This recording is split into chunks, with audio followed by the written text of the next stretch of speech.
नमस्कार दोस्तों, आपका अपना चैनल हिंदी जंक्शन पर स्वागत है। आज हम आपके लिए सामान्य हिंदी का 8वां भाग लेकर उपस्थित हुआ हूं, जिसमें हिंदी के 25 अति महत्वपूर्ण सब क्वेश्चन है जो सारे हिंदी से संबंधित परीक्षाओं में महत्वपूर्ण है। और अगर आप नए हैं तो चैनल को सब्सक्राइब कर दें ताकि मैं आपके समक्ष ऐसे ही महत्वपूर्ण प्रश्नों लेकर उपस्थित होता रहूं। चलिए आज का पहला प्रश्न देखते हैं। आज का पहला प्रश्न है, रारपान की बेगम किसका प्रसिद्ध कहानी है? रारपान की बेगम किसका प्रसिद्ध कहानी है? विकल्प ए है फणीश्वर नाथ रेणु का, विकल्प बी है राजेंद्र यादव का, विकल्प सी है मुंशी प्रेमचंद का, विकल्प डी है भीष्म साहनी का। तो इसका सही आंसर हो जाएगा विकल्प ए फणीश्वर नाथ रेणु का। बहुत ही प्रसिद्ध कहानी है। चलिए नेक्स्ट प्रश्न देखते हैं। दूसरा प्रश्न है, रामचंद्र शुक्ल किसे हिंदी का पहला उपन्यास माना है? आपको बताना है कि रामचंद्र शुक्ल ने किस उपन्यास को हिंदी का पहला उपन्यास माना है। विकल्प ए है परीक्षा गुरु को, विकल्प बी है भाग्यवती को, विकल्प सी है चंद्रकांता को और विकल्प डी है निस्सहाय हिंदू को। तो इसका सही आंसर हो जाएगा विकल्प ए परीक्षा गुरु को रामचंद्र शुक्ल ने हिंदी साहित्य का पहला उपन्यास माना है। चलिए नेक्स्ट प्रश्न देखते हैं। तीसरा प्रश्न है, जयशंकर प्रसाद की प्रसिद्ध रचना कामायनी का प्रकाशन कब हुआ? बहुत ही महत्वपूर्ण रचना है जयशंकर प्रसाद का कामायनी।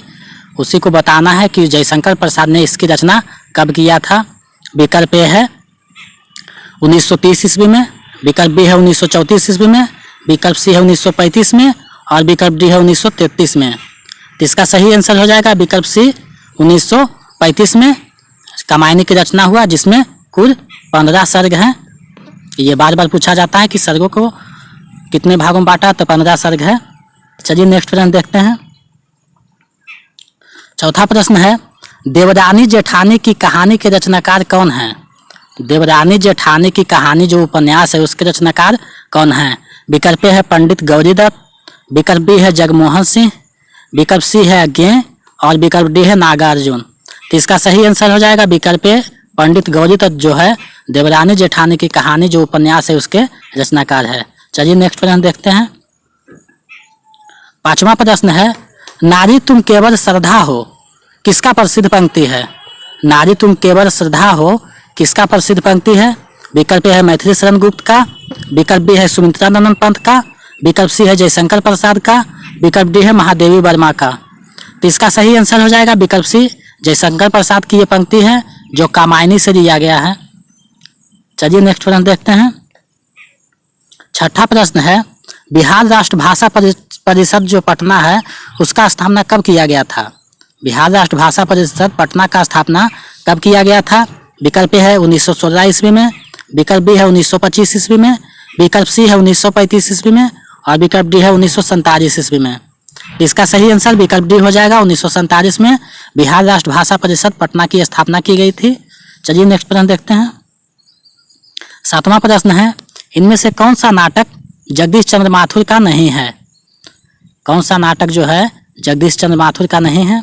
विकल्प ए है कोणार्क, विकल्प बी है शारदिया, विकल्प सी है चंद्रगुप्त और विकल्प डी है पहला राजा।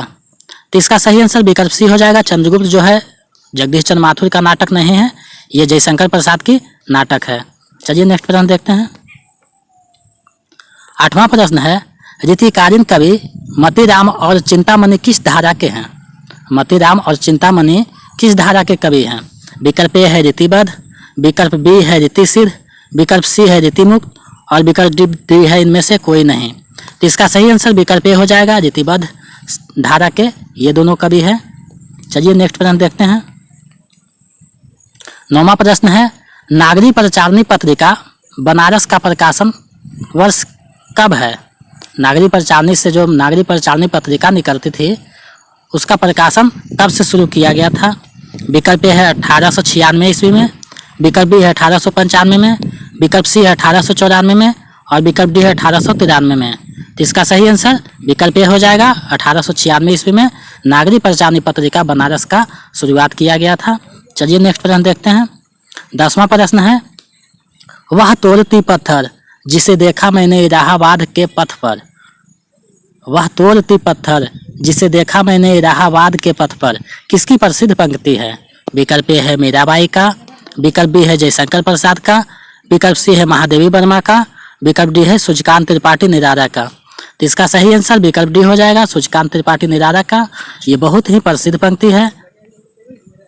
चलिए नेक्स्ट प्रश्न देखते हैं। 11वां प्रश्न है, भ्रमर गीत किसका प्रसिद्ध रचना है? भ्रमर गीत किसका प्रसिद्ध रचना है? विकल्प ए है कबीरदास का, विकल्प बी है मरुकदास का, विकल्प सी है नंददास का और विकल्प डी है सूरदास का। तो इसका सही आंसर विकल्प डी हो जाएगा, सूरदास का है। बहुत ही प्रसिद्ध रचना है। चलिए नेक्स्ट प्रश्न देखते हैं। 12वां प्रश्न है, इनमें से किस काव्य के रचनाकार सुमित्रानंद पंत नहीं हैं?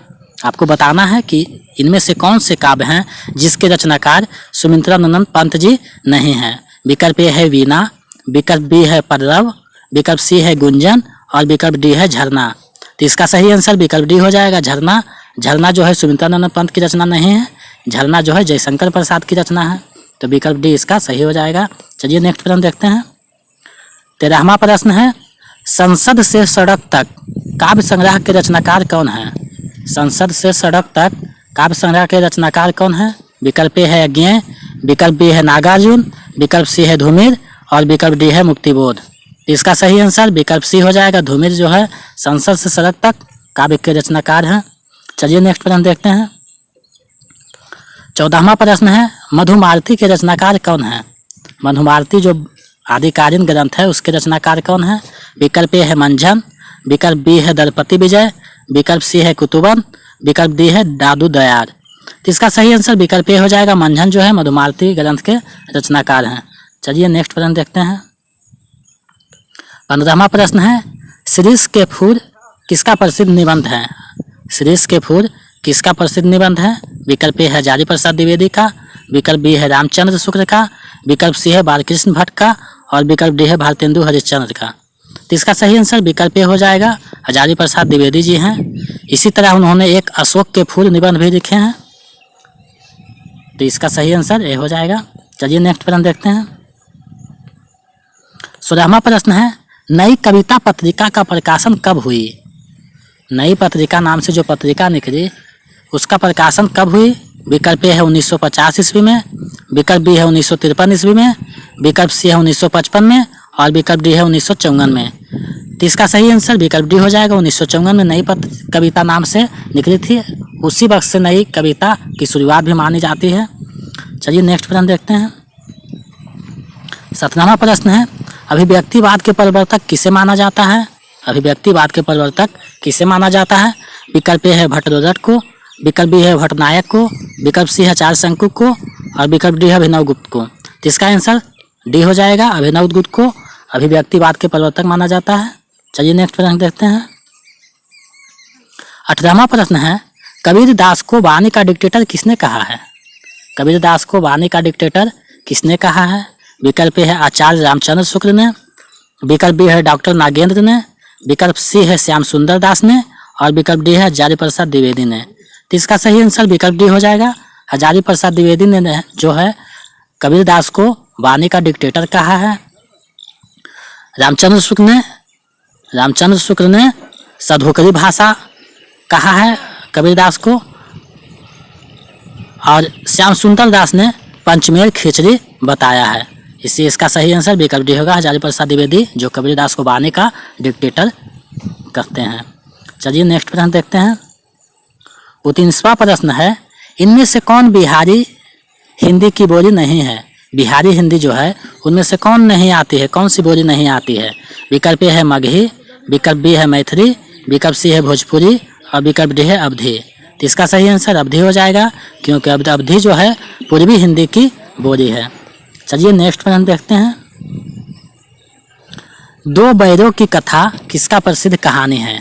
बचपन में हम लोग पढ़े हैं, दो बैरों की कथा बताना है किसका प्रसिद्ध कहानी है। विकल्प ए है यशपाल का, विकल्प बी है अमरकांत का, विकल्प सी है मुंशी प्रेमचंद्र का और विकल्प डी है जैनेन्द्र का।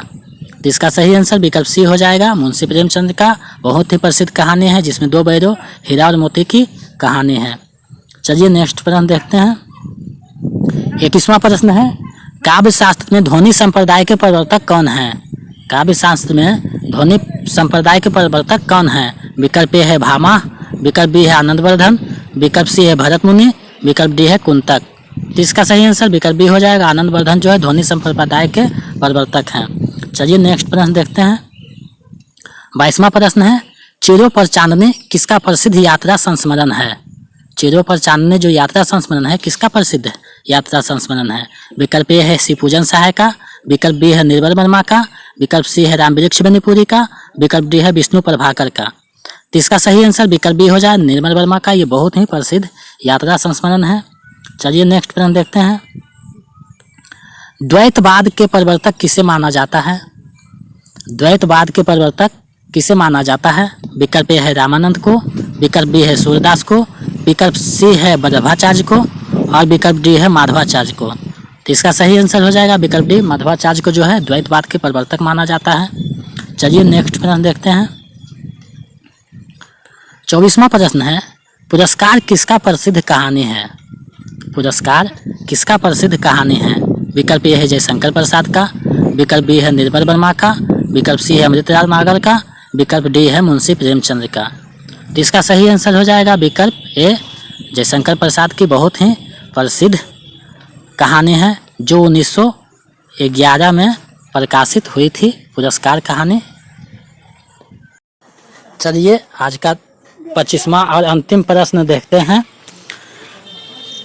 25वां प्रश्न है, हिंदी का पहला एकांकी एक घूंट के रचनाकार कौन है? हिंदी का पहला एकांकी एक घूंट के रचनाकार कौन है? विकल्प ए है मोहन राकेश, विकल्प बी है मुंशी प्रेमचंद, विकल्प सी है जयशंकर प्रसाद, विकल्प डी है कृष्णा सुब्ती। तो इसका सही आंसर हो जाएगा विकल्प सी, जयशंकर प्रसाद जो है एक घूंट एकांकी के रचनाकार हैं जो बहुत ही प्रसिद्ध है। आज का प्रश्न आप लोगों के लिए है, कुकुरमुत्ता किसका प्रसिद्ध कविता है?